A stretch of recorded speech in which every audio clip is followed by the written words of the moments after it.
Hello. Good afternoon, everyone. Good afternoon in Europe, good evening in Asia, and good morning in the Americas. So my name is Mirna Flores. I'm today located in Cranfield University with someone very, very special to me, Dr. Ahmed Al-Asha. Welcome, Dr. Ahmed. Welcome, Dr. Mirna Flores. So it's a pleasure to be back after so many months of COVID and lockdown. So we are here today with our roundtable. And it's a pleasure for me to be here because we have collaborated with Dr. Ahmed for so many years with Cranfield University in so many projects. And we have today 3 amazing speakers who have collaborated in different initiatives and projects also with Cranfield and with LAA on lean product development. So let's start and kick off our roundtable today. Welcome everyone. So if we go please to the first slide, you will see the topic of today is lean product development. And we will cover a very, very brief introduction about what is lean product development. I will then pass the floor to also Dr. Ahmed Al-Asha. He will share some insights about different core elements of lean product development and set-based concurrent engineering. And then we'll have the open floor for the panelists and then the open floor for everybody to join. So what are these roundtables? So first of all, let me introduce LAA. LAA was born as Lean Analytics Association as a spin-off from the École Polytechnique Fédérale de Lausanne in Switzerland after we actually concluded the LeanPPD project. When was that, Ahmed? That was 2013. 2013, yeah. So we worked from 2009 to 2013 in this European project with different organizations, Volkswagen, Indesit, Visteon, to create this framework and to create these different tools. And based on that, we kicked off, if we can go back please to the presentation, we kicked off the LAA Association to help organizations improve their practices, improve their innovation and lean product development process. So our mission is to also share the latest trends. We also share the latest stories from different organizations and to create this vibrant community for academics and also from practitioners to share what they are doing. So welcome everyone. This is the roundtable is part of our sharing vision. So we help organizations to learn, innovate, and share. We do these cappuccino talks and the LAA roundtables on a monthly basis. And we bring speakers from around the world. And I'm also inviting everyone to propose topics, to even propose yourselves to be part of these cappuccinos and for these roundtables. So we have a table here. We have the chat that you can see in the Zoom. You can ask questions there if you have any question at any moment. So welcome everyone. Last but not least, we also do different research topics. We are right now promoting the latest research on Gemba Walk, which is how to solve problems collaboratively, and you can get it online. We will be also inviting you to submit via social media any comments or suggestions or any lessons learned that you have, and we will be watching out and we'll have some winners of the book. So let's start right away with lean product development. And it's definitely connected to new products. It's connected to new products, it's connected to new services, and it's bringing a lot of flows. It's different from any other process because it's fussy. It's not a sequential process. There's a lot of knowledge. There's a lot of integration, interaction of people to bring something new. In this case today, we're concentrating on products. How do we bring new products to life? It's also called innovation. And how do we link these new products and this innovation topic to lean? So definitely lean started 20, 30 years ago. It's not a new topic, but it's newer. Let's say we talk about how to reduce waste, how to eliminate inefficiencies when you are producing new products, when you are creating new products. So there are different practices, and this is the scope of this roundtable, sharing what are organizations in the aerospace. Our 3 panelist speakers are coming from the aerospace sector. What are they doing? What have they done to implement lean? And one of the key things when you talk about lean product development is how do companies start, right? So we hear different examples. The interesting thing is there's not one secret formula. There's not one way. So that's why is very interesting and it's very useful to listen to different stories and to learn and to adapt and adopt what would be better for your organization and for your culture. So we have different cases: Goodyear, Danfoss, Fisher & Paykel, Rolls-Royce, Jaguar and Rover, that we have done collaboratively with Cranfield University. We have been in different organizations to document what they have been doing.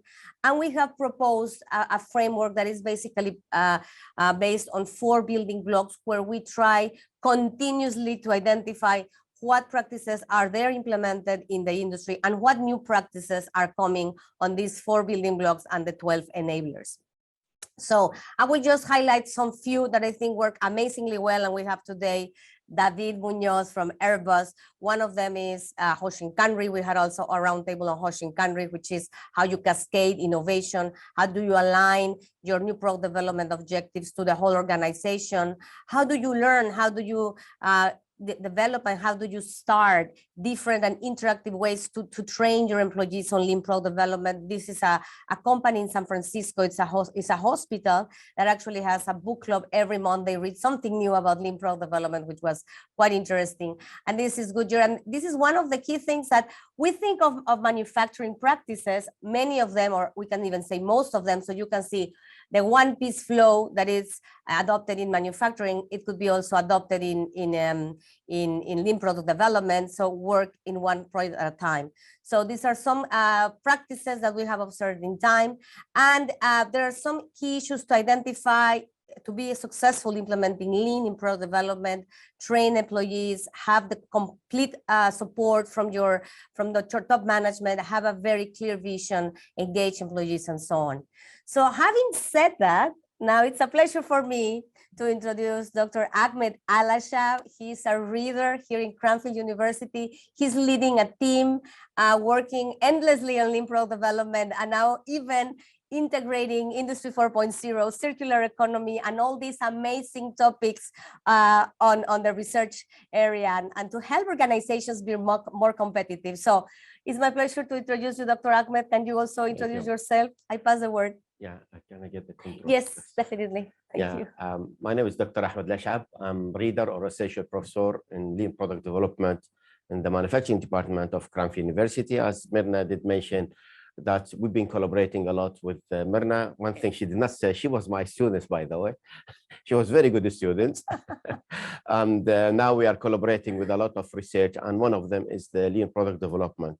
So if I get the slide, just to take the best of the time, I'm going to present to you the different experiences that we had in implementing the core element of lean product development, which is set-based concurrent engineering. So this is the content. As Myrna did mention, lean product development is about product development. So it's very important to understand the product life cycle, and to understand that is up to 80% of the manufacturing cost is determined in the design stage, and that's why the attention to it. So the typical communication between design and manufacturing is that's what they call over-the-wall communication. Design passes to the manufacturing without formally detailed consultation. Manufacturing find problem, they send it back, and that's iteration. Costs a lot of time, a lot of money, and quality issue.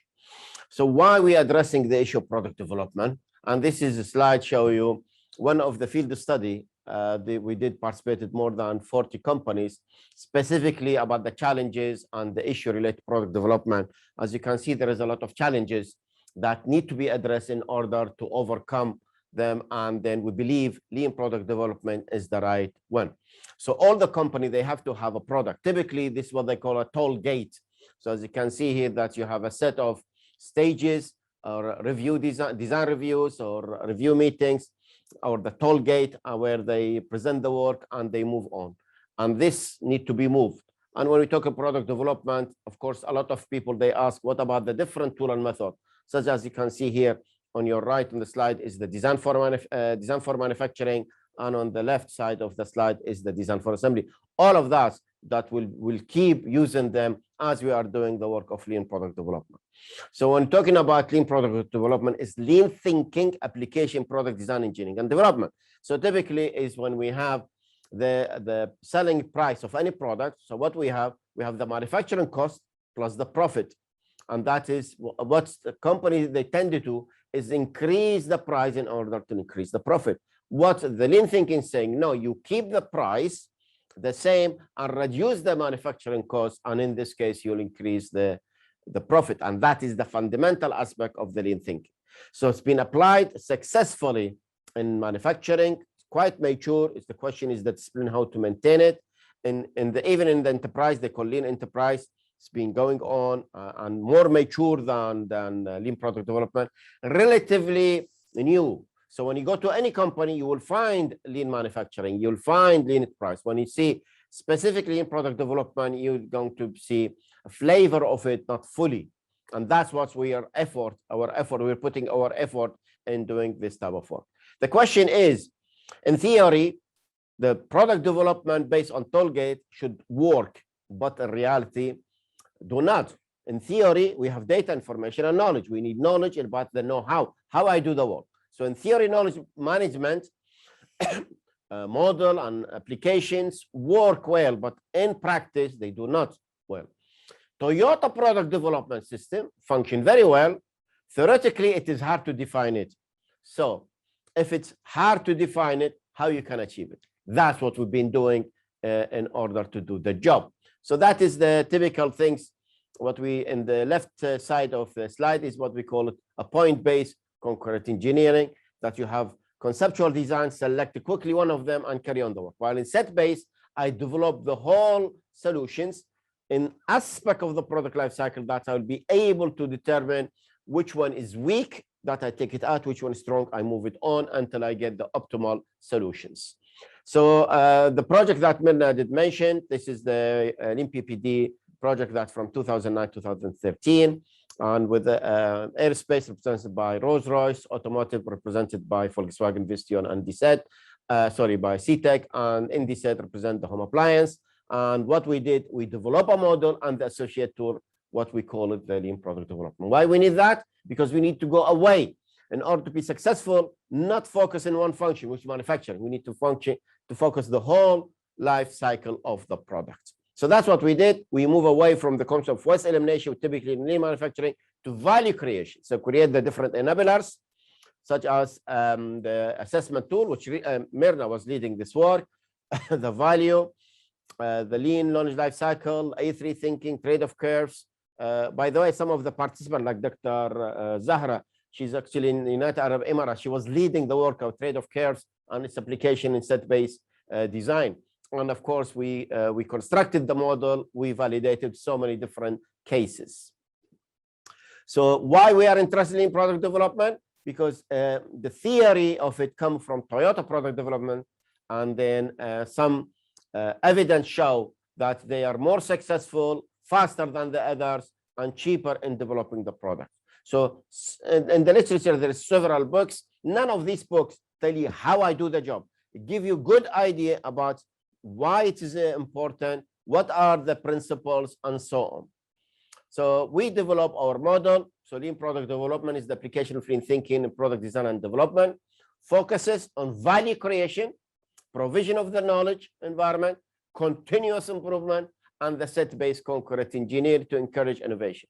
As you can see here in this slide, we put set-based is the core element. Why? Because it is the element that defines the process I need to follow in order to develop a product, and hence my presentation focused on application of set-based concurrent engineering. So as you can see from this diagram, I have a set of design, evaluate them all, the week when I take it until I go to the final optimized solutions.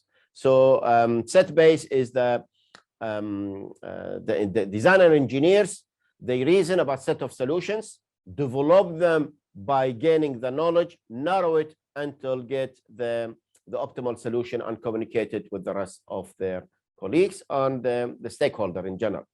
So really, as you can see, this sort of slide like an arrow, Alan Ward and Jeffrey Laker, they got money from the government of the United States of America to find out why the Japanese are better than the manufacturing company in the United States. And they discovered that the real success is not in their production system rather than in the process of product development. So there was some talk about it, some publication, but not well defined. So in Lean Product Development Project, we define it in detail, and we start to do a lot of work on it. So Dr. Muhammad Khan, he was leading the work, and basically he worked almost in 2 years in getting every single literature claim of work in Lean Product Development, set-based concurrent engineering, and getting the principles, classify them according to their relation to the process of product development, and develop the baseline. The idea is like when I have a product, I divide into subsystems, sub-functions, sub-assembly, and then I do not create one concept design. I have a set of solutions. Then I evaluate them. In order to make one system, I need a combination of them, and then until I get the final product. So that is the concept, what we did. So this is basically the principle, how we have it. So develop the activity view of set-based concurrent. It is basically guided step by step, as you can see here, from 1.1 to 5.3. So the principles has been converted into the activity and recommended a set of tool and method in order to enable the activity. So what we did is we take this set-based concurrent engineering process model and we apply it in so many different companies. This is just a simple example. One of the companies, they approach us who they want to reduce their the cost of their product 30%. And then we apply to them set-based design or set-based concurrent engineering. And this is a simple example of this specific component. They used to have a brass, and this is about the electricity. So conductivity is very important. As you can see here, the pure copper, although it's more expensive than brass, but enhance the efficiency of the design because conductivity is 4 times more efficient. So these are the different applications. So this is an aerospace company. They have their product development. They call it similar to the V model. They have different, they call it system design review 0, system design review 1, and so on, subsystem design. Let's go back. So basically system design, subsystem component level, and then, but they do not define the exact activity they have to do. So this is the jet engine was for helicopter engine in order to do the work. So we define the function. So you get take the air, clean the air, compress the air, and then burn it by having the fuel, the ignition, and release the air, and you get the torque. So this is the function modeling. So what we did with this company is getting part of their product development with the set-based concurrent engineering and create a new model.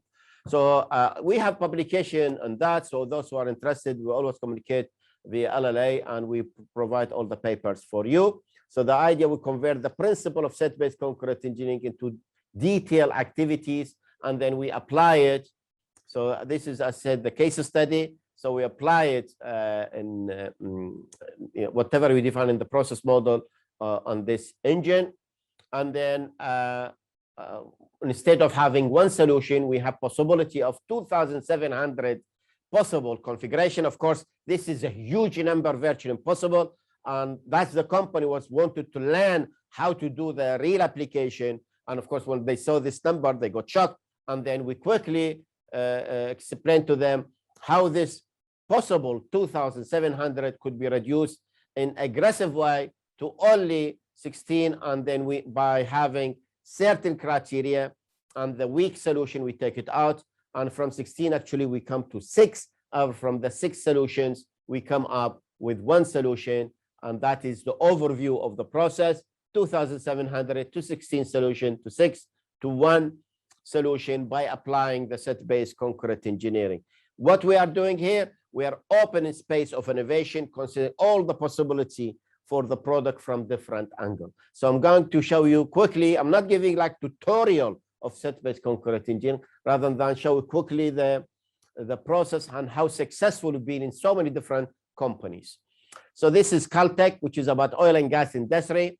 This is surface jet pump, which is really, as Mirna mentioned, we are transferring now the new project, this product from static one into more intelligent product where it has got Internet of the Things, has got part internally that adjusts itself according to the pressure. So the idea is, as you can see, have high pressure inlet. So, and then you have low pressure inlet. Low pressure inlet is a dead oil well.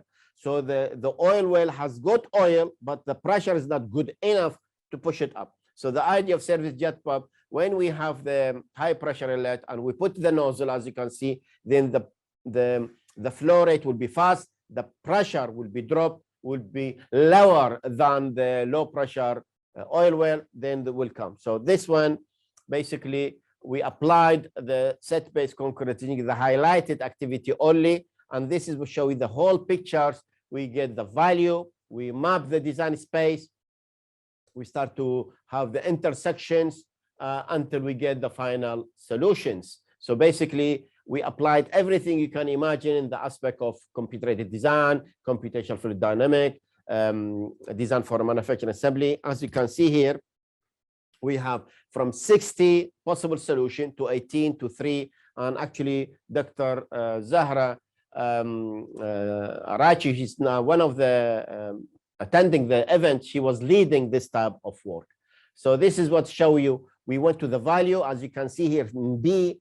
So all these value we extracted from the company, we classify them, and then we calculate how important they are in E.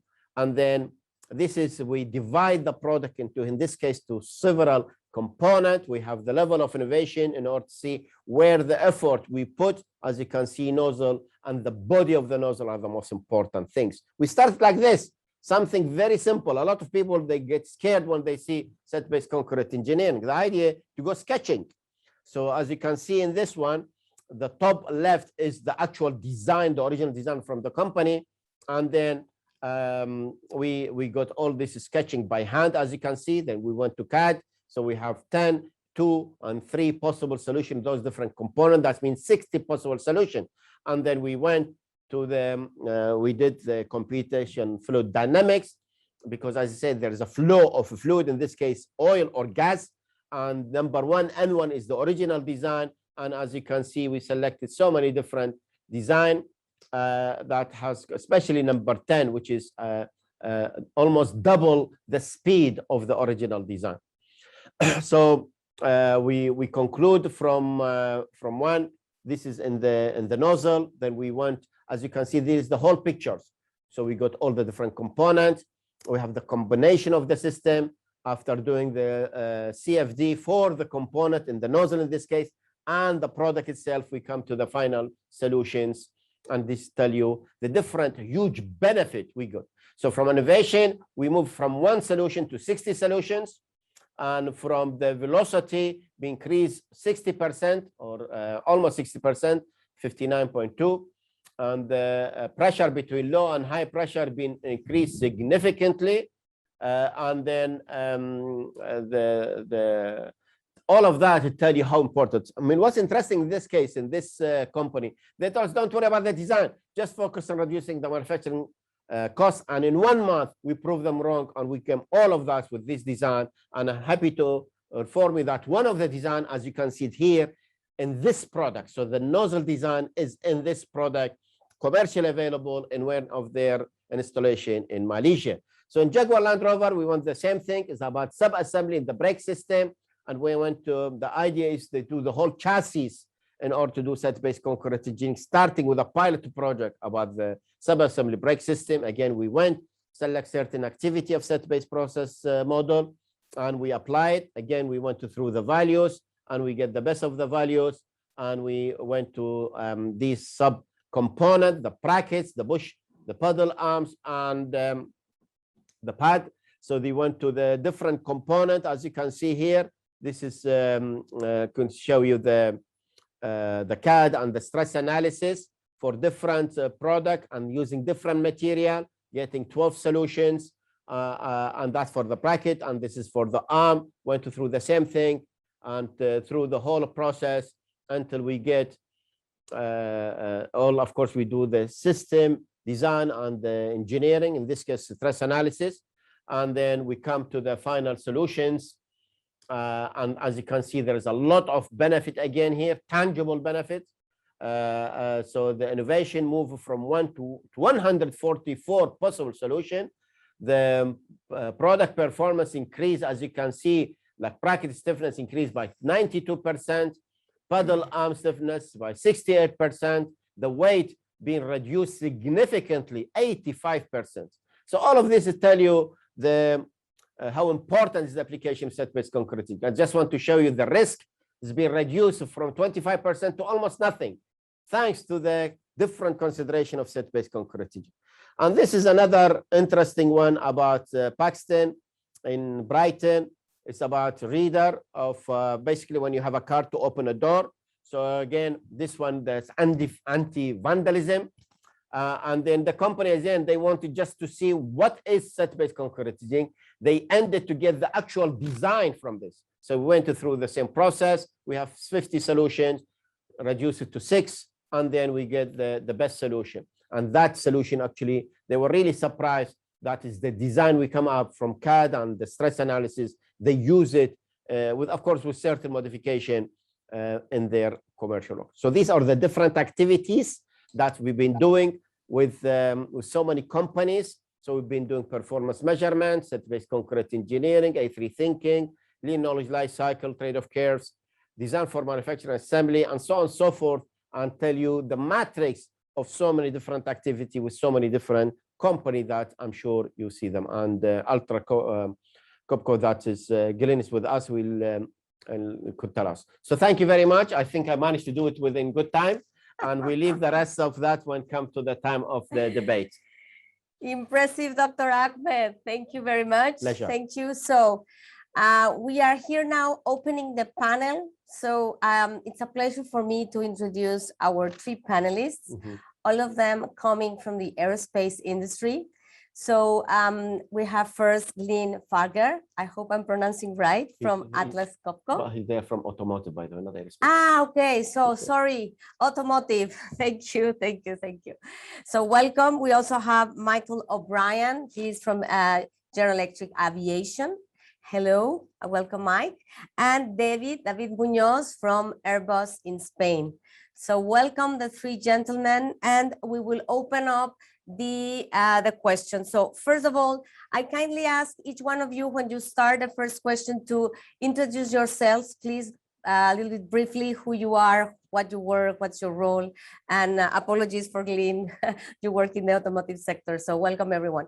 So our first question is, what challenges could trigger new practices to be introduced in your existing product development process? So what is, let's say, challenging, what is triggering change in your product development process? So let's start with you, Glyn. Welcome. Welcome, thank you for the introduction. As I said, my name's Glyn. I work for Atlas Copco, and within that is Henrob SPR. Currently look after a team of about 50 people, split between the UK and the US, and we develop mechatronic products, so a blend of mechanical products with the control systems as well. I've been in and around product development for about 12 years now. Chartered engineer, first did Cranfield degree back in 2010, and latterly I'm just working with Ahmed in the first year of a PhD. So to the question, I don't think, when I look at Atlas Copco and Henrob, the challenges are any different to the aerospace industry.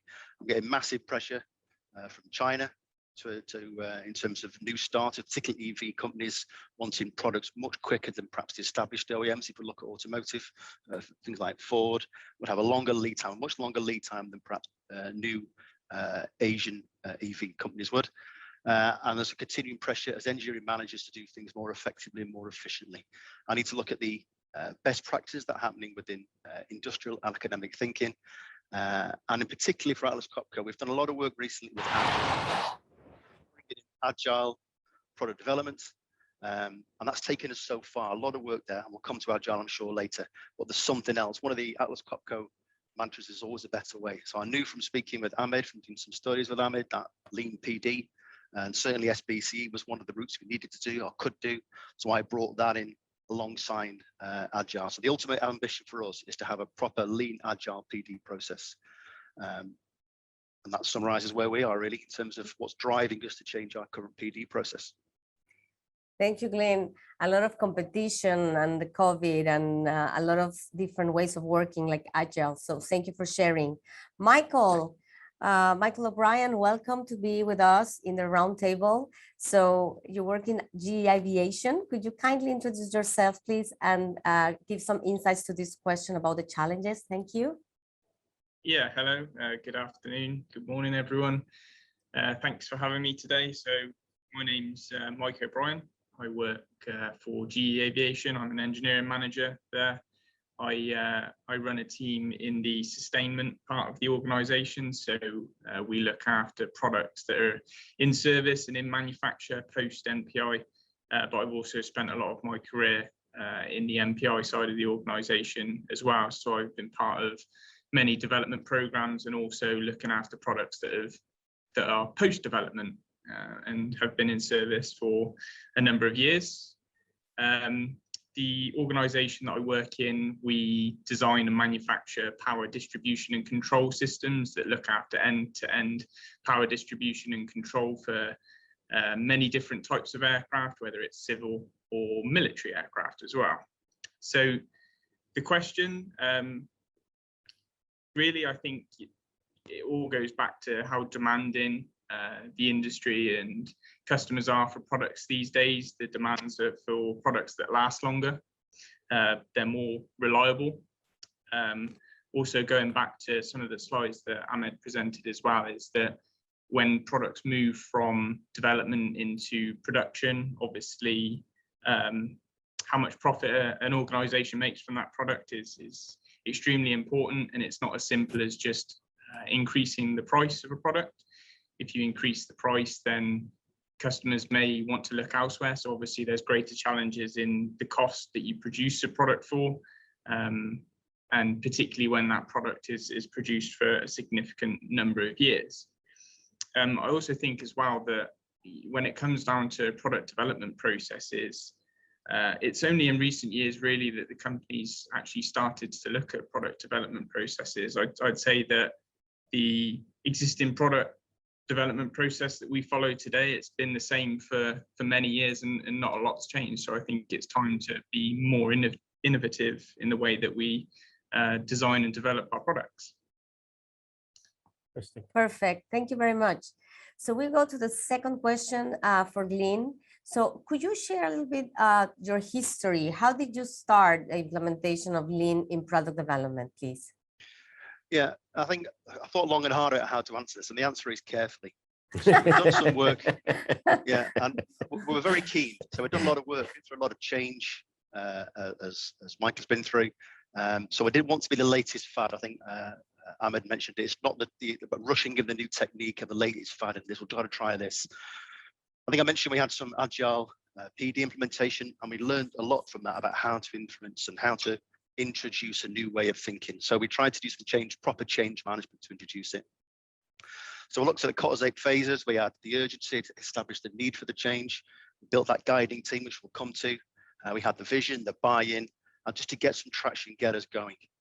Now, if you look at Cotter, we talked about short-term wins. It is about doing something quickly to get some traction. So we chose a relatively short-term project, again, with the support of Cranfield, and could rapidly demonstrate the technique we're trying to apply in a real-world environment.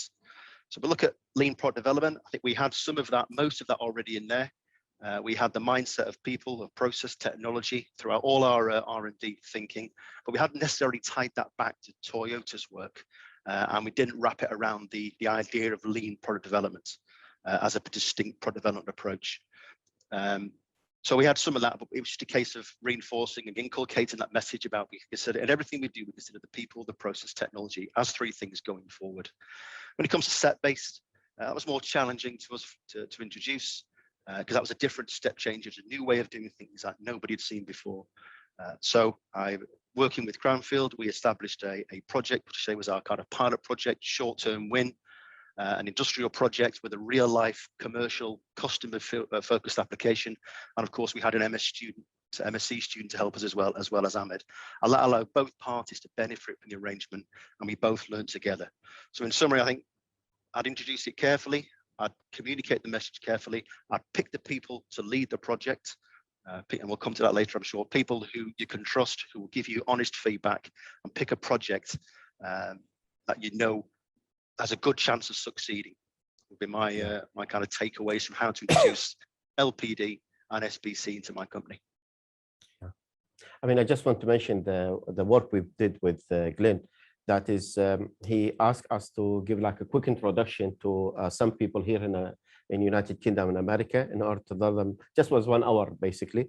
And then when he started to select the people, he led them to select the project, a real commercial project, which they have it now in the research and development, but he led them. So he did not influence their opinion. And that was something good. So whatever they found it a truly, really what it is, and they involved with us throughout the process. It was a small project, but the benefit of it was great.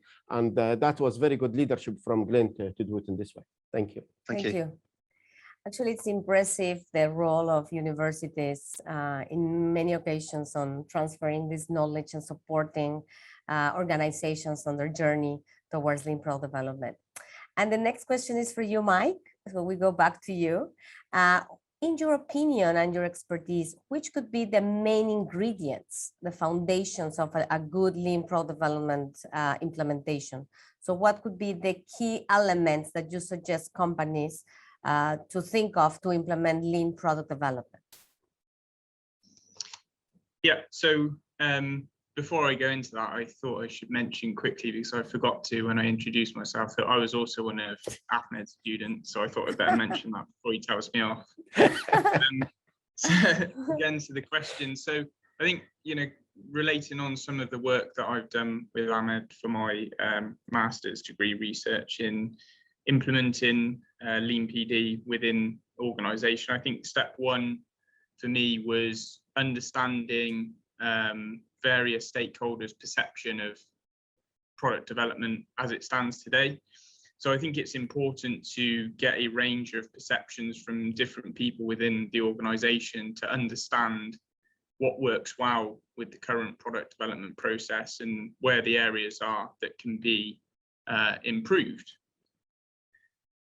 Then some of the work that I've also done with Ahmed, it was really around focused on the conceptual phase of the development process. I think for me, conceptual phase is where you have the most freedom.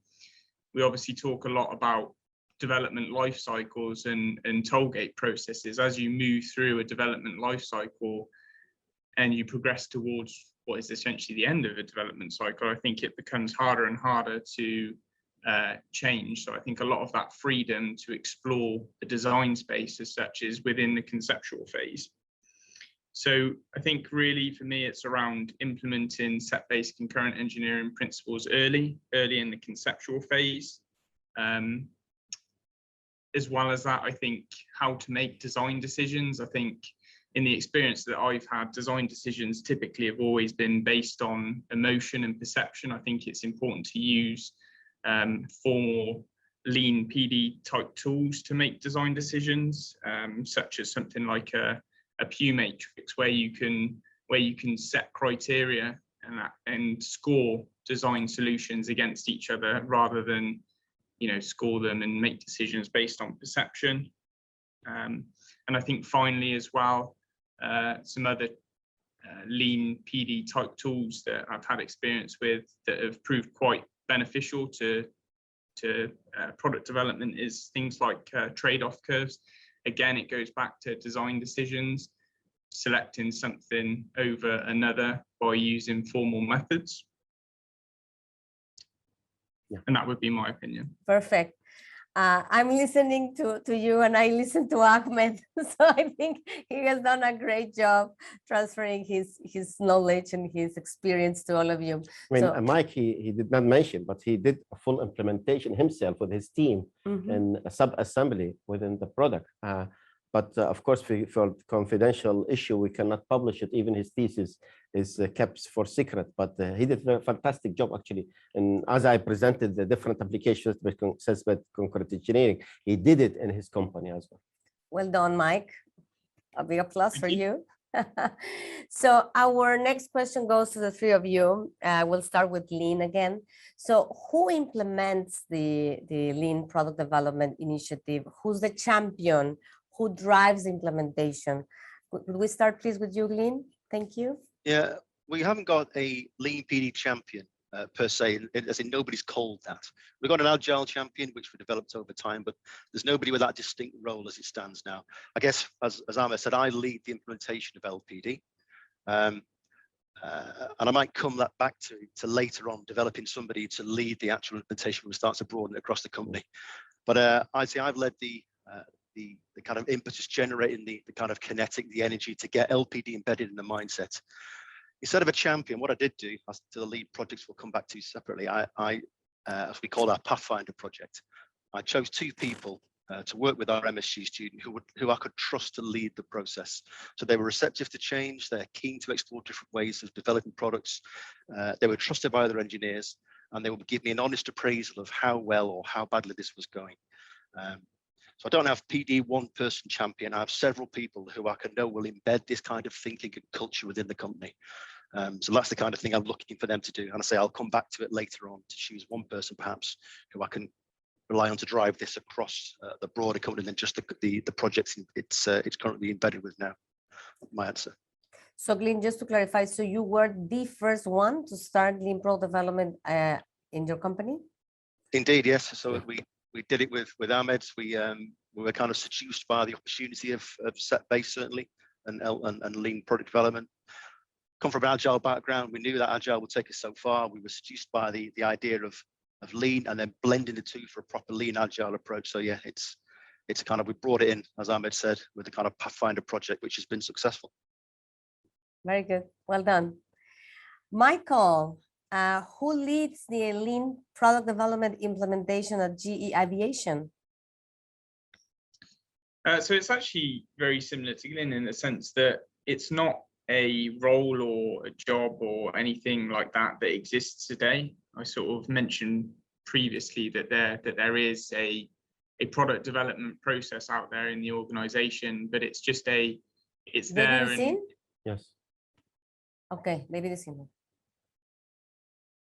Sorry. Go ahead. Carry on, Mike. Please. It was, sorry. Yeah, so it's a process that exists today, but it's not an official role or responsibility to update or implement LeanPD. Going back to some of the work that Ahmed referenced that I did as part of my thesis, it was really about showing the leaders of the organization that there was benefit in change and that there are innovative approaches out there to do lean product development that have tangible benefits to actually sort of make the organization aware that maybe it was time for change, and perhaps that might become a role in the future. I'm not sure, but as it stands today, it isn't one.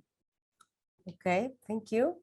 David Munoz, welcome. Can you hear us?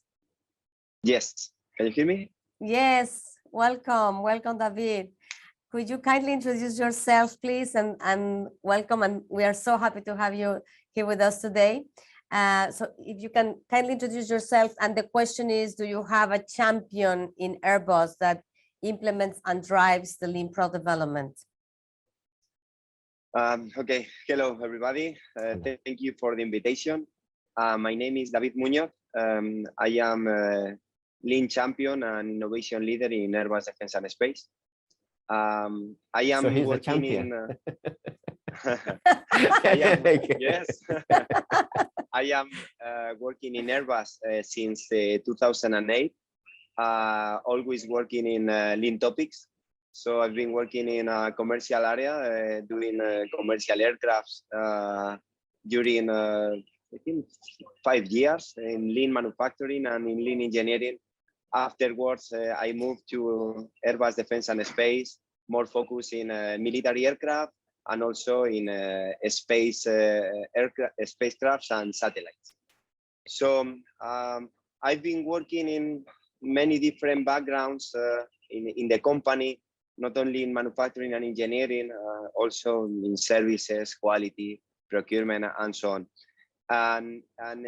So David, if we ask you a question, specific questions, as yes. a lean champion, what do you do specifically within your company now? Yes, is what I was what you going to say. That, yeah, so we face I will say this issue or this point I think was 5 years ago in a space in which we decided to introduce set-based concurrent engineering. So as we had a really powerful team, a lean team, we used the people that was working in this lean team. So they were the lean experts and the chain agents. They were the people that were working with the teams in order to identify the potential projects in which we can introduce set-based concurrent engineering, and the ones that they were driving the workshops and the different steps of the set-based concurrent engineering process. So we were accompanying the people, in this case, the engineers, and also the other stakeholders, in order to make or to help them and support them in really following the process and get finally a successful output. So David, just to complement, and every organization is different, we were saying at the beginning. So the lean team is big in Airbus, of course, and you are doing lean and Six Sigma, and we have had different discussions several times. So this team is part of which bigger team? Is it part of the innovation, operational excellence? So from what in the organization, where is this team part of? Yes, we are team of the operational excellence team. Mm-hmm. Okay, and what we have already done is, in order to ensure the knowledge in the different teams, we have already selected one chain agent per each one of the areas.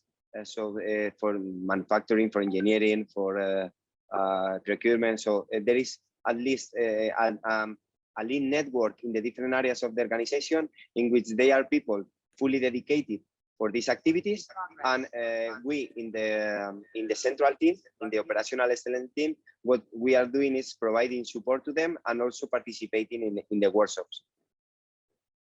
Perfect. So we go now to a second question for you, David. It's about knowledge. So knowledge is essential in the innovation process, in the product innovation process. So how do you manage knowledge in Airbus? How do you capture knowledge and ensure knowledge is reused in the product development process? Yes, this is really important, because I think it was one of the biggest changes that we introduced once we started using lean product development. You know, we are doing aircrafts and we are doing satellites, okay? Also helicopters and other things, but I will focus in satellites and in aircrafts. We are not always doing, as in commercial aircraft, that will be a lot of aircrafts in a row. They are a serial aircraft. No, we are doing aircraft that are customized for each one of our customers. So this customization many times is really different from one product to another. So what we are doing is, once we are doing or using a lean product development, in this case, set-based concurrent engineering, you know, there is a really big number of solutions. Okay, so we are using trade-offs, and so many times when we are what we are doing is we are discarding some solutions in order to finally converge to the best one, to the one that is fitting the most to the, I will say, to all the requirements that are selected by the customer. So the change was that we started to document each one of the solutions that we were discarding. Why? Because this information was very valuable, because maybe a different customer is going to request something similar in several requirements, not all of them, but in several requirements, there will be a solution similar that can be provided to one of our future customers, and it has been proved 2 years later in one of the cases that using this knowledge, we have already reduced at least 6 months the development of one of our products.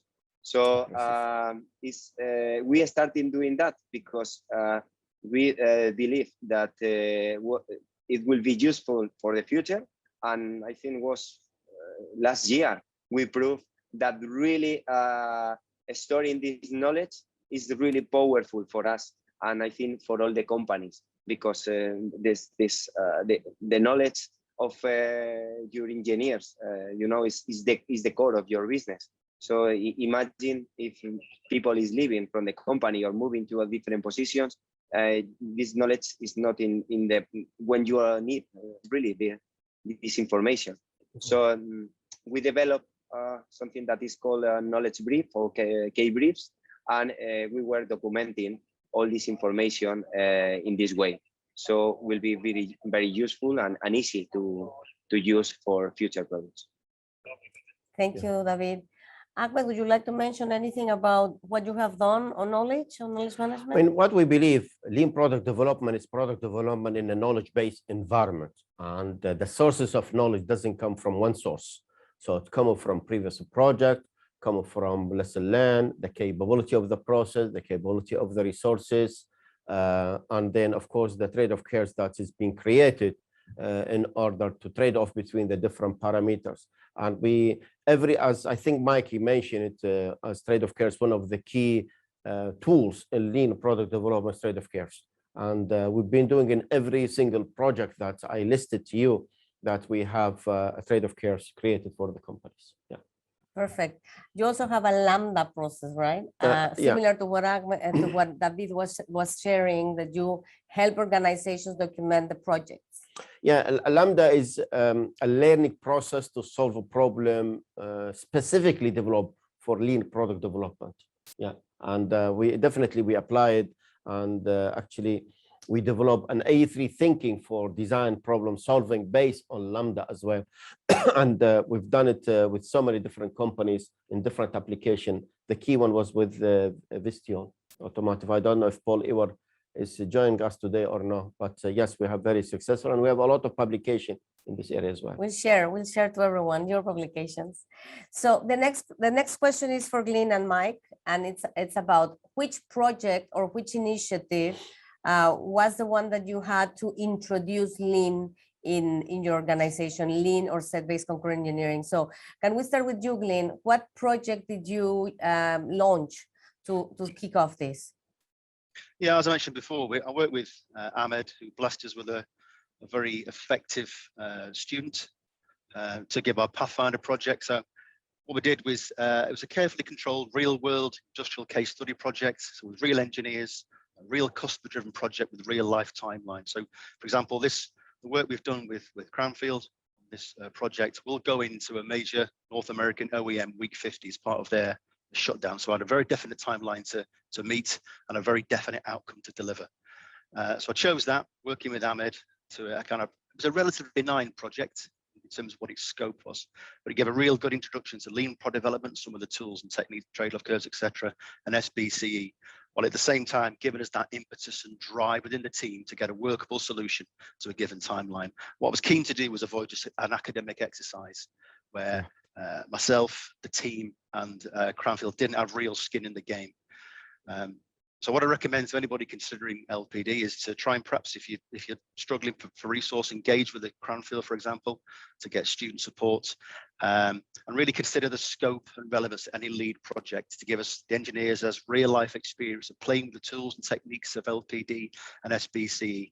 And we found that was real beneficial for us. So identify the project, as I mentioned before, get the key people involved in whom you trust and the team trust and are receptive to change. And that's what has been our Pathfinder project. And that's given us the benefits in both in terms of delivering an outcome to the right standard to the right time, but in getting that message across that this is a valuable technique and tool that we can bring forward across the business. So, yeah. Interesting recommendation, yes, Ahmed. Yeah, I was just saying that is all what we presented as well. All of them, they were a real commercial project, all the pilot projects. And what Glyn said is that is the right way to move forward, because if you just do it in academic exercise, which we have it in the chair, we have it in other product, which is good for all the people that we engage with them through training or through classes, they like it.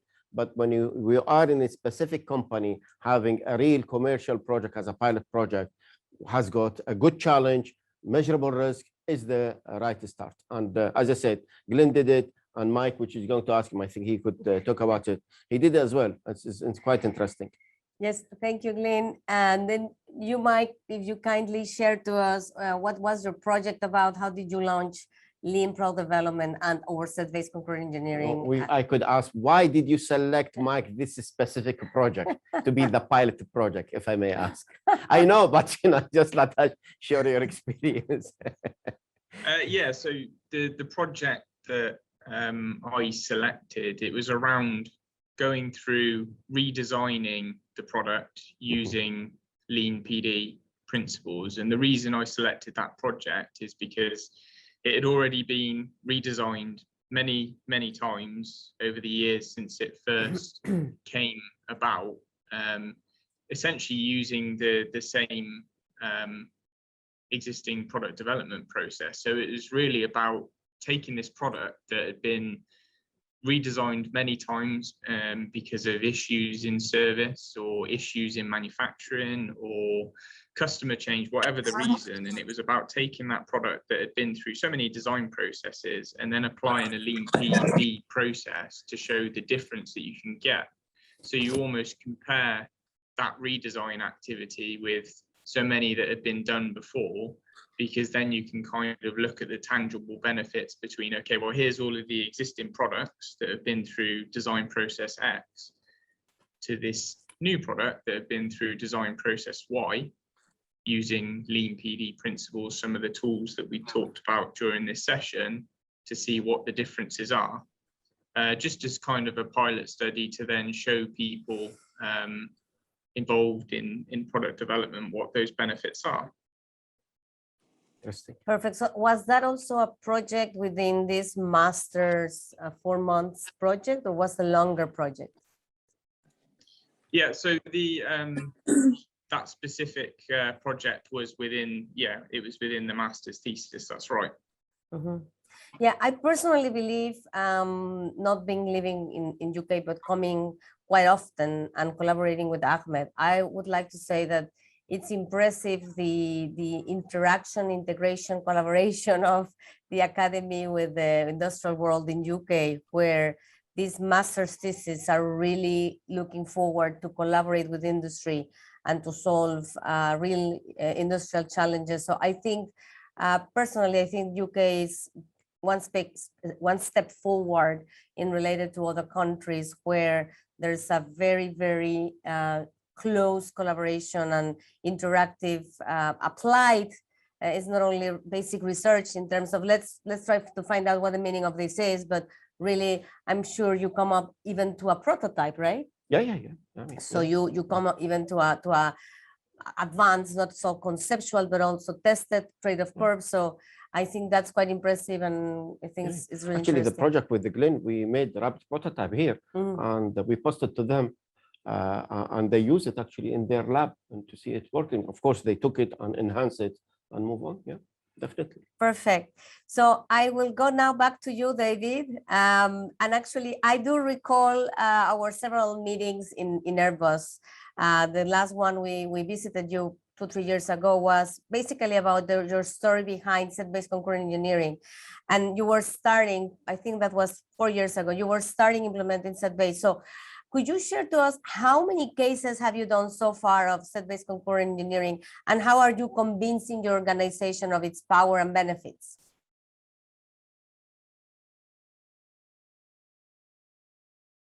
No. You are on mute. I don't hear you. Yes. Okay. Yes. Perfect. You know that as every time that you are introducing a new tool, people is not really convinced of using it. So you have again to convince them. So we were quite, I will say, prepared to do that, because we did so many times in the past with the other tools. So we started first analyzing which products can be a good, I will say, candidate for using set-based concurrent engineering in this case. And we selected 3 pilots. These pilots were based on products that were I will say, quite repetitive. So 80% of the product is almost the same, and there is only a 20% of customization. Why we were using that? Because if we are really having a reduction of time, of cost, of any other things, it will be really easy later on to make a business case and to make a comparison using self-based concurrent engineering in this new product in front of the traditional approach. So we did 3 pilots. And after these 3 pilots, we get some benefits. In this case, in so many cases where the first one was about the knowledge, of course. The second one was about, in this case, was financial benefits, because we were reducing the time, we were reducing cost, and we were really having much more interaction between the people and really having better results. But the most important one was that we record the testimonials of the people that were working in these 3 pilots. And having these testimonials, we went to an executive committee, and we present to them, we introduced the 3 pilots that we were using, and we say, okay, we have a new methodology that is, I would say, is just pure concurrent engineering using common sense, using lean. So we are trying to really make the process more lean and something really, really applicable and standard. These are the benefits, these are the business cases, but additionally to that, we have the testimonials of the people. And after that, we get the buy-in of the, in this case, of the executive committee to start in applying self-based concurrent engineering in many other products, but mainly in big projects. That was our goal. Perfect. Congratulations, David. Congratulations also to our boss team. It's a long way when you start, as you're saying, implementing a new tool. And the final question before we open the questions to everyone participating is, if you think so far and your experience has been successful implementing lean product development and set-based concurrent engineering. So I go to you, Glyn. What's your experience? How you feel? Do you think you have been successful as individual and as organization implementing lean in product development? Yeah, I think if I look at our pilot project and I look back at it now, in terms of delivering customer outcomes to the engineering standards expected, in the timing cost limitations given, then yes, we could say the project was successful. I think as with all initiatives, including guides on every approach suits every application. So I won't say we'll apply set-based concurrent engineering to every project that we do, but the ones where we think it's applicable, where we can measure the benefits, so in terms of making sure the team are happy, they can see the benefits and get some kind of financial return in terms of reduced lead time and reduced development costs, then yeah, the work we've done so far indicates that SBCE, and in particular lean product development as a kind of concept, does yield the benefits expected. And certainly the team were happy with the results. They're happy with the engagement we had with Cranfield and our student. They're happy with the support that Ahmed gave us. As I've said, by week 50, I need to get this on the line in the US, and I will have a product to do that, in which we have confidence we can do testing. And it proves that lean and set-based concurrent engineering are indeed things we can use within the company. So yes, been successful. Well done, congratulations. We go to our next, David. David, what's your experience? Do you think Airbus and yourself have been successful implementing lean in product development? Yes, I think we have really good results. Of course, as it took some time to get them.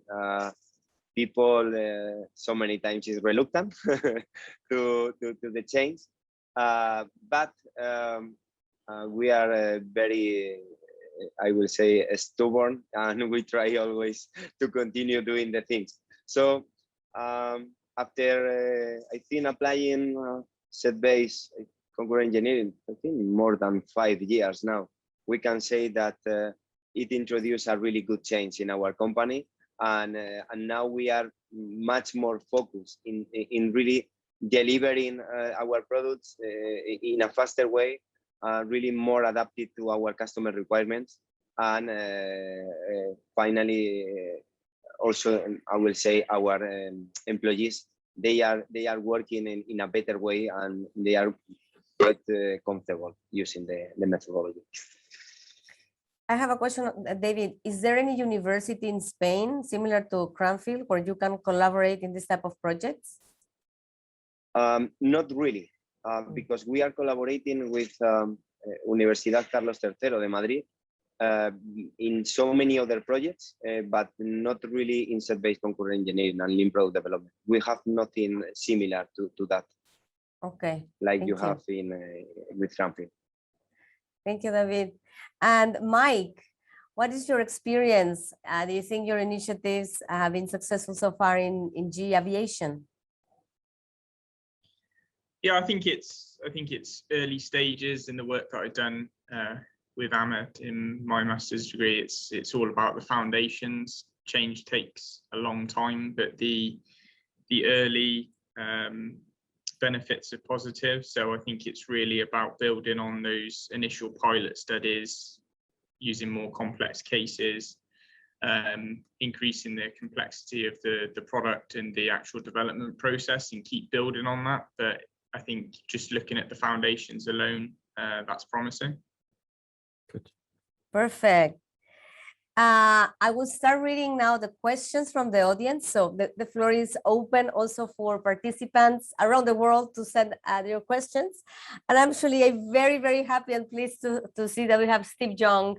Really? Yes, so Steve has also collaborated with Cranfield and LAA. The case study of Paxton. Yeah, we have also Servomex. We have another case that we did with him a couple of years back. So it's very nice news that you are with us today.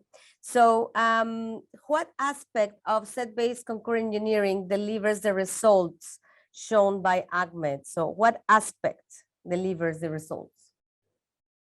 Can you repeat the question, sir? What aspect of set-based concurrent engineering deliver the results? It's all of it. It's all of an integrated approach, really. I mean, when we talk about set-based concurrent engineering, and specifically in the way we did it with Paxton, is first to demonstrate the process and demonstrate the tool. And a specific tool we emphasize, which is, as I said, Dr. Zahra Arachi, which again, she is participating in the audience, leading the work about how to create the trade-off curves and how to support decision taking. So all of it really, to be honest with you. And the most important thing as well is that Steve Young, when he was in Paxton, he led us to collaborate with designers, collaborate with manufacturing engineer and somebody from testing. And that collaboration, at the beginning, they don't know what we were doing, but bit by bit, when they start to see the result, they were really impressed and very helpful. And the result was great as well. Yeah, personally working with Ahmed, not being an expert on set-based concurrent engineering, but being part of the project and seeing these cases, I think it's the aspect of technology, right? You are talking about set-based trade-off curves, simulations, and very, very technical part. But I think it's also a change in mindset because as you saw from Ahmed's slides, it's a methodology. So you cannot just jump into one step. So you need to follow the methodology, be guided through the methodology. So I think the very first time as everything, like you are learning how to skate or how to drive a bicycle. So you need someone guiding you. So I will have to say in many of the lean implementations, there's always, or most of the times a consultant or an academy professor. I mean, the first thing is you have somebody who's believer, like Steve Young, like Glyn, like Mike, like of course, David, who's expert on that. And then see, the pilot project is not changing the whole process product development, which is the mindset you're talking about. A pilot project is first for the company to know what it is and a demonstrator for all the personnel involved in the product development.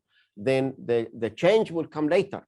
Is then as you said, you need to set the team behind it. You need to integrate the principle of lean product development into the current process product development, and you have a gradual change and so on and so forth. And then you need to do more than one project as I think Glyn and Mike, both of them, they say they need to go more complicated a product as well, involve like different discipline, mechanical, software, electronic, and so on. But it's two different things. So the successful of pilot project, one thing, and the transformation to the lean product development as a company, that's another thing. Yeah. Yes, there are two sort of journeys, Yes. right? So ZBase is a tool. Supporting each other. Yeah, they are supporting each other, definitely. So the other question, and I think we could not avoid this question, Ahmed, Well, it's me again. which is how is Industry 4.0 part of the new scenario? So I think we cannot stop anybody to ask this question. So. Yeah, I think to be honest with you, Glyn is doing that. I mean, maybe the next cappuccino talk will be for Glyn to present all of that to be honest with you. As Industry 4.0 is not an objective, is they are enabling technologies. So what we need decision support. You mentioned about the knowledge, so we need artificial intelligence. You're talking about quick simulation, so we need digital twins. So the most challenging aspect of set-based concurrent engineering, we have the first set of design. So if I have a combination of artificial intelligence that we fed it already from knowledge from previous project, capability of the process, capability of the machinery, then we have the environment of digital twin, which include the CAD and the computer-aided engineering. And if it's happened that we have a previous physical product, then this will be so quickly. And we're talking about maybe we could save easily 60–70% of the time to generate set of design. And then when you're going to do the comparison and to get the other one, that will be the different aspect. Again, digital twin, the trade-off curves in a digital manner. So all of this, that will be a great way. Then I think Mike mentioned something. They have a design, they did it several times, causing the same problem. So imagine this design, we have it, a smart one with Internet of the Things. So it has got sensors. So the sensors in the use, then we will be able to collect the data to see how the functionality of the product, how the behavior, then we'll be able to analyze it, feed it back to the artificial intelligence in order to keep improving the design. So really, it's hand by hand, I see it. I think these are exciting times, right? Yes, it because is, we have real-time data, the technology is becoming cheaper, more available. I would like then to listen from our three panelists. So let's start again with Glyn. Yes, Glyn, yes, definitely. How are you integrating Industry 4.0 to your lean approach? Well, it's not now. He is thinking to integrate. Okay, so what's your vision? I'm thinking about it. Yeah. So what are you thinking about? Well, there's certainly a great strive towards data-driven R&D. So that's for data collecting to aid internal decision-making and to generate those smart products of the future. That certainly in automotive will be your lights out factories. So I'm looking to Industry 4 technologies to capture data more readily as part of the SBCE process, and we feed that back in to get that real kinetic into that funneling process to get that timeline and lead time down. And certainly, as Ahmed mentioned, additive manufacturing is obviously a very quick win for us. The project we did with Cranfield was physical. We could touch it, we could see it, and that rapid prototype that allowed us to do multiple concepts concurrently to get some real time out of the product. If I could just go back to the previous question about what is it about set-based concurrent engineering that really drives it. It's two things for me. One is it really forced you to define the value of the product. Yeah. To ask yourself some really detailed questions about what it is I'm trying to do here and allow us to classify and prioritize. And the second thing comes back to something Michael mentioned, I think about you front load it. So as with Agile, it allows us to fail faster, which is very important for us. So we get a lot of the ideas and work done up front. So the last stage of projects, which is quite more expensive, where testing comes in, we can be fairly confident we've got the product we want to develop and deliver. So that's for me is defining value and really front loading the project to get the kind of fail faster mentality. Excellent. Perfect. Actually, I would like to just point out this word or this practice that is called front loading that Glyn just mentioned. So it's about failing fast, but learn fast, right? So the faster you fail and learn at the beginning avoids a lot of rework and waste and, you know, longer cycle times, let's say. So that's the word front loading for those that have not heard it before. Well done, Glyn. Thank you. Let's go now to Mike. So Mike, what is GE Aviation doing? So GE is well known for all your data lakes and all your digitalization tools. So how is GE integrating Industry 4.0 technologies into the new product development?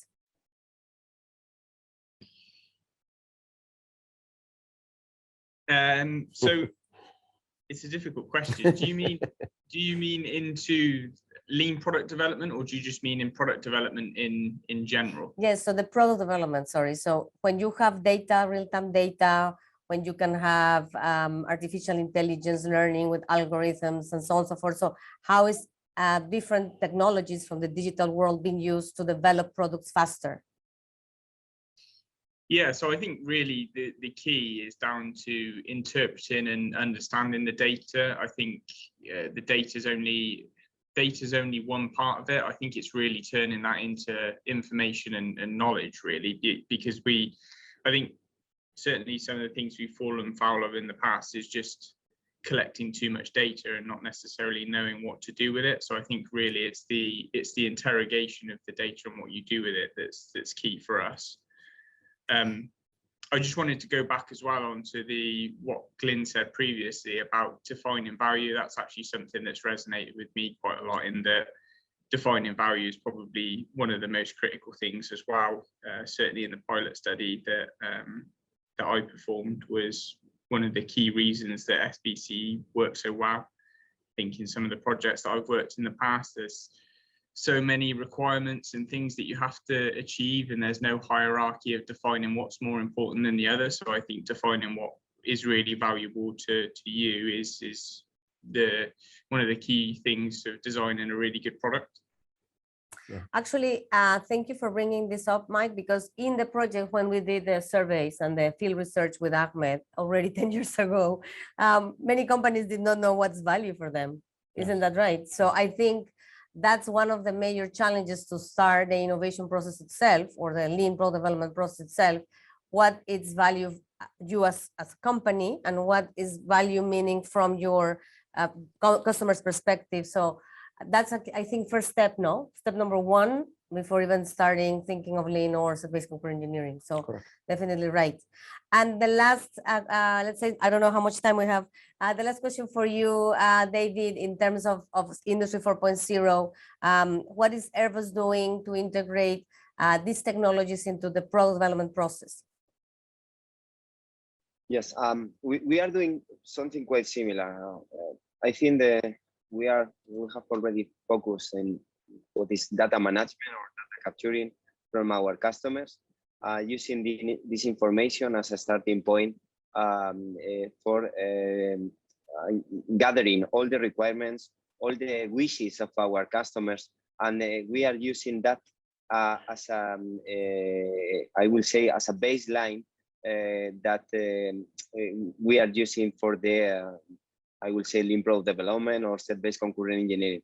We created 2 different areas in which we are collecting in a recurrent way I will say the feedback of our customers, and also we are collecting data from our products in 2 different projects that we have in coordination with our customers, and for us has been very successful because we are really gathering information very valuable for us in order to develop new products.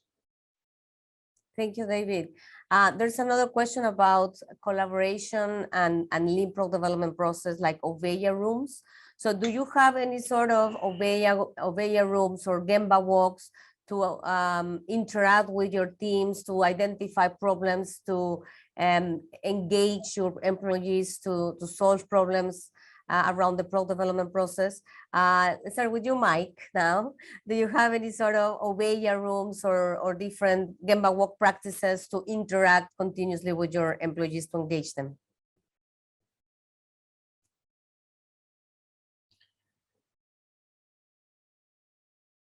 Yeah, so I think one of the first things that is kind of encouraged from our organization point of view is integrated teams. I think we're encouraged actively to form groups of different part of the organization so that different functions work well together. We do, depending on which product teams you're part of, we do Gemba walks quite regularly.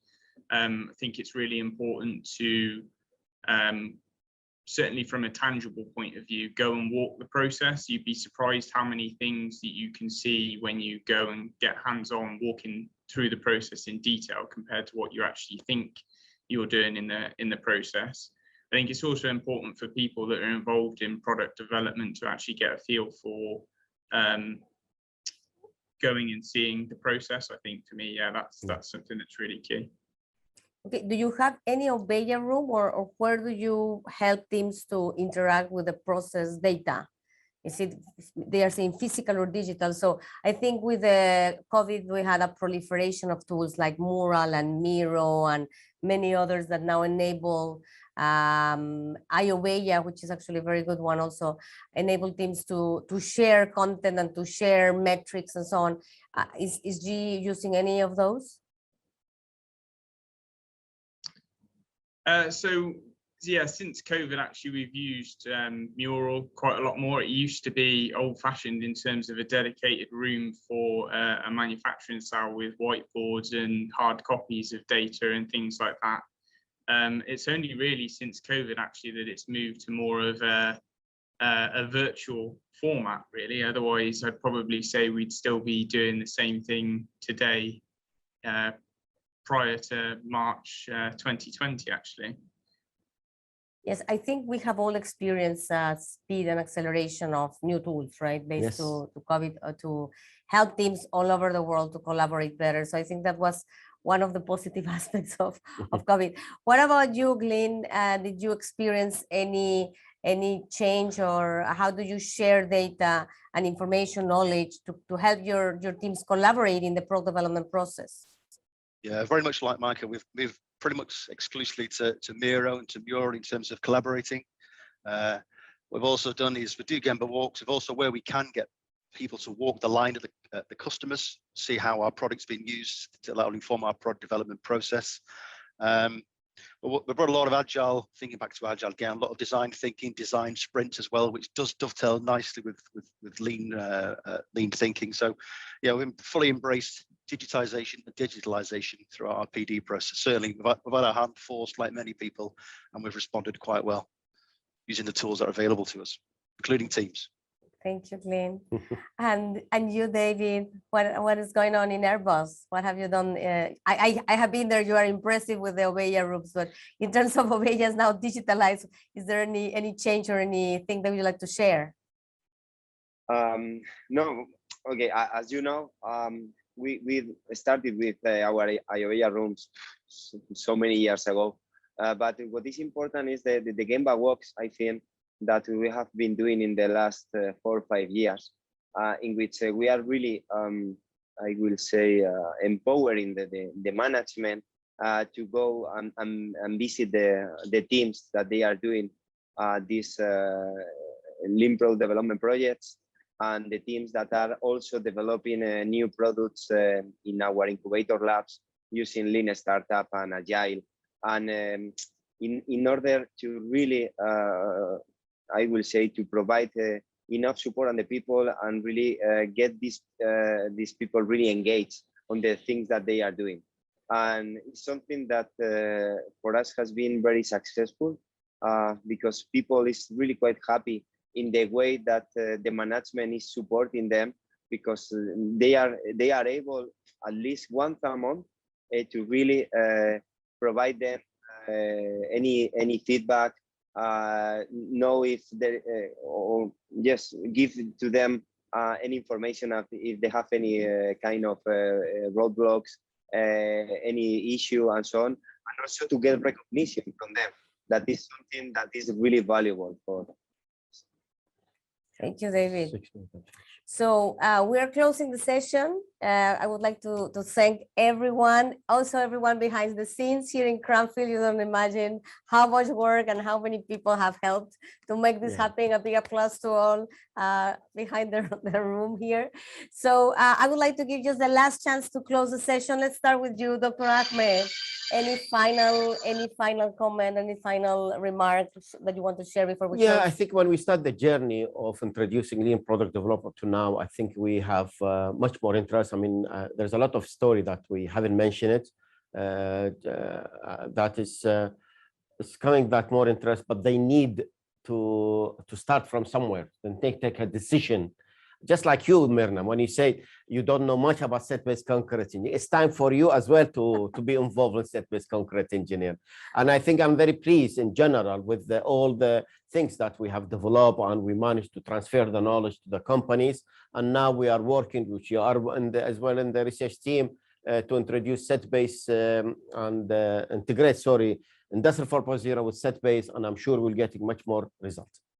Well done. Thank you, Ahmed. Go back to our amazing panelists. Glyn, any final comment, any final remark before we close? No, I'd just echo Ahmed's thinking. It's lean product development and SBCE are very valid tools in today's environments. If you're in doubt as to whether they apply to your organization, I'd say give them a go. Choose a project that's a good pilot project, give the support it needs, choose your people correctly, and I think you'll find it's a great success for you. Well done, Glyn. Thank you. Mike, any final remark, any advice, anything you'd like to share to the audience, please?